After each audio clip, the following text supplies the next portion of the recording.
माफी मांगो, माफी मांगो, माफी मांगो। बीजेपी तेरी तानाशाही नहीं चलेगी, नहीं चलेगी। अमित शाह तेरी गुंडागर्दी नहीं चलेगी, नहीं चलेगी।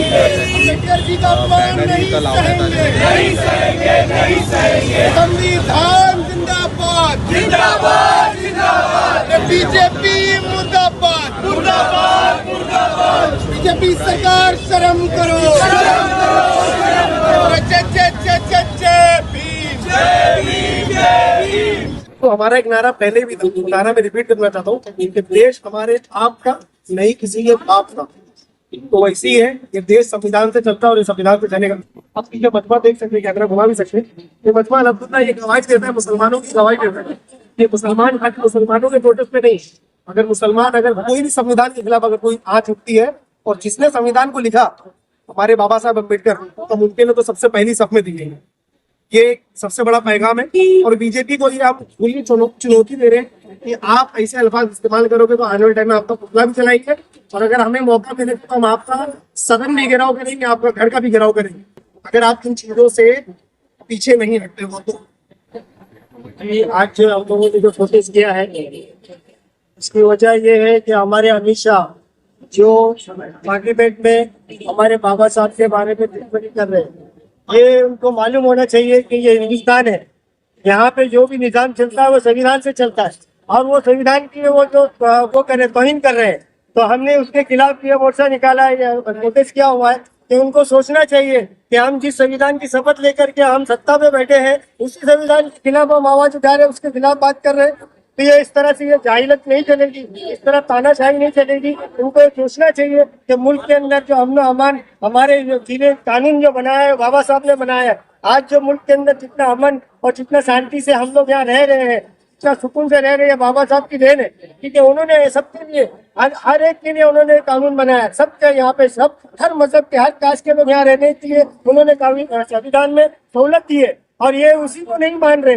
ये कौन सी मानसिकता लोग हैं जो इस तरह बाबा साहब की तौहीन कर रहे हैं। इसलिए हमारी मांग है कि उनको फौरन माफी मांगना चाहिए और अपने पद से इस्तीफा देना चाहिए। जो संविधान की नहीं मानता वो हिंदुस्तान के लिए रहने के लायक नहीं है। हमारे लिए ये है कि उनको फौरन माफी मांगे और अपने पद से इस्तीफा दे, क्योंकि ये मुल्क जो है वो संविधान से चलता है, ना कि किसी तानाशाही से चलेगा। ये मुल्क चलता तो निजाम है, संविधान का निजाम है, और वो बाबा साहब ने आपको बना के दिया हुआ है। जब तक ये हिंदुस्तान है, ये बाबा साहब का संविधान चलेगा, वरना ये कोई चीज ऐसी नहीं चलने वाली। कितने भी तानाशाही आएंगे वो उनको जाना पड़ेगा। ये पहले भी तड़ीपार थे, तो मुल्क में पहले भगाया था, लेकिन आज सत्ता पे आकर के अपनी मनमानी कर रहे हैं। इस तरह से हम मनमानी होने नहीं देंगे, इसलिए हमने आज प्रोटेस्ट किया हुआ।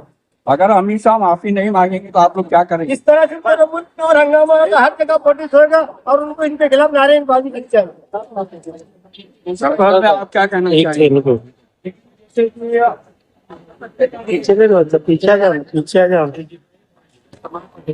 जैसे कि आपने देखा कुछ दिन पहले जो होम मिनिस्टर है इंडिया के, उन्होंने कहा कि अम्बेडकर एक पैशन बन गया है।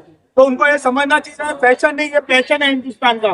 जो आप आजादी से आज खुद आप यहाँ सांस ले रहे हो, जो आप यहाँ तक पार्लियामेंट में पहुंचे हो, यही बाबा साहब का कॉन्स्टिट्यूशन से आप यहाँ पहुंचे हो। आज आप ताकत में पावर में आ गए हो, तो अपनी मानवीयता जो अपनी जो सोच है, फासिस्ट ताकत है, ये आपको बंद करना पड़ेगा।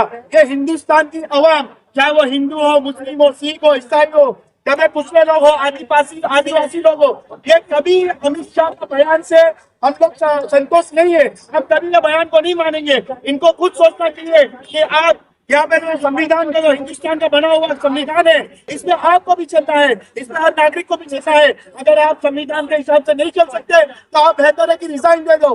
आपके जो पार्टनर है मोदी, उनको भी रिजाइन देना पड़ेगा। अगर संविधान को नहीं मानी तो पूरी बीजेपी को यहाँ से हिंदुस्तान से कैसे भगाना है, ये अवाम और संविधान मेरे के हम बहुत अच्छे से जानते हैं। जैसे आप देखेंगे कि इन्होंने अम्बेडकर कहा, बोले इतने नाम अगर भगवान का लेते तो 7 जन्म तक स्वर्ग में रहना पड़ता। तो मैं अमित शाह को बोलूंगा, पहले आप राम भगवान को पढ़ो। अगर राम भगवान को पढ़े होते तो आज यहाँ नौबत नहीं आती आपको बोलने की। आप जो है हिंदू को मुसलमान को जो लड़ाने की इसमें लगे हो, अगर आप राम भगवान को पढ़े होते तो ये कभी राम भगवान नहीं कि हिंदू मुसलमान यहाँ लड़ के रहे। यहाँ पे आपसे नफरत लोग पैदा करे दिल में। ये कभी राम का मैसेज नहीं था, ये कभी कोई गीता का मैसेज नहीं था, ये कभी कोई कुरान का मैसेज नहीं है, कोई बाइबल का मैसेज नहीं है, कोई गुरुद्वारा, कोई सिख हमारे जो है उनका मैसेज नहीं है। ये हमेशा फासिस्ट ताकत लोग यहाँ के माहौल खराब करने पे लगे हैं और यहाँ की आवाम को हम रिक्वेस्ट करते हैं, चाहे वो कोई भी समाज का हो, अगर आज आप नहीं उठे तो आने वाले वक्त में हमारा वोटिंग राइट खत्म हो जाएगा। आने वाले वक्त में हमारे को जो हक जो गवर्नमेंट से मिलते हैं वो भी खत्म हो जाएंगे। इनको हिंदू मुसलमान के अलावा और कुछ भी नहीं है इनके पास। ये पूरे फेल सरकार है, ये पूरी तरह से फेल हो चुकी है। चाहे पुलवामा का बोलो, चाहे अरुणाचल प्रदेश में चाइना ने बॉर्डर कब्जा कर लिया उसका बोलो, या किसी को हेल्थ हो, किसी को एजुकेशन के ऊपर हो, बेरोजगारी है, महंगाई है, ये इसमें से फेल हो चुका है। ये जाते हैं मोदी जी बार बार दूसरी कंट्री में घूमने, इनको यहाँ तक आज तक नहीं पता कि हिंदुस्तान में क्या चल रहा है, क्या क्या प्रधानमंत्री है। इनको पब्लिक को हर जगह अपील करना चाहिए, हर जगह संविधान में रह के एक प्रोटेस्ट करना चाहिए, ये बीजेपी भगाओ आंदोलन करना चाहिए। सरकार हमको नहीं चलेगी। अगर आज भी हमारे देश को बचाना है, हमारे यहाँ के लोगों को बचाना है, आने वाली नस्लों को बचाना है, तो हमको एक अच्छा बेहतरीन प्रोटेस्ट हमेशा करना रहेगा ये बीजेपी के खिलाफ। ये जो भी अगर स्कीम लाएगी, जो भी नया बिल पास करेगी, जो भी नया कानून लाएगी, अगर वो आवाम के लिए सही नहीं होगा, चाहे कोई भी समाज का हो, हम इसको नहीं मानेंगे। हम इसको नहीं मानेंगे।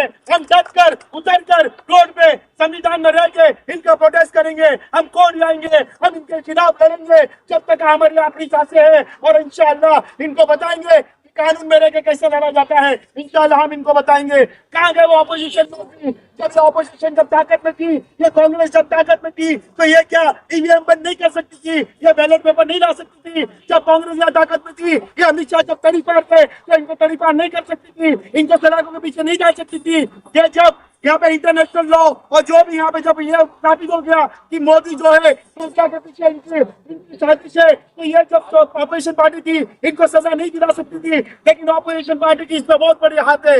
इन्होंने कभी इनको नहीं रोका। इसके बाद इतनी बड़ी ताकत में बैठ के वहाँ पहुंच गए। मैं आवाम से रिक्वेस्ट करूंगा, आपके पास बेहतरीन प्लेटफॉर्म है, ये एसपीपीआई का परचम है, मैं अपने जल्दी मार्च से बोलूंगा, ये आप सब एसपीपीआई का परचम है, आप इसको ज्वाइन करो, इसको ताकत दो, इसके पावर में जाओ। ये देखना कैसे बीजेपी को उखाड़ के फेंके।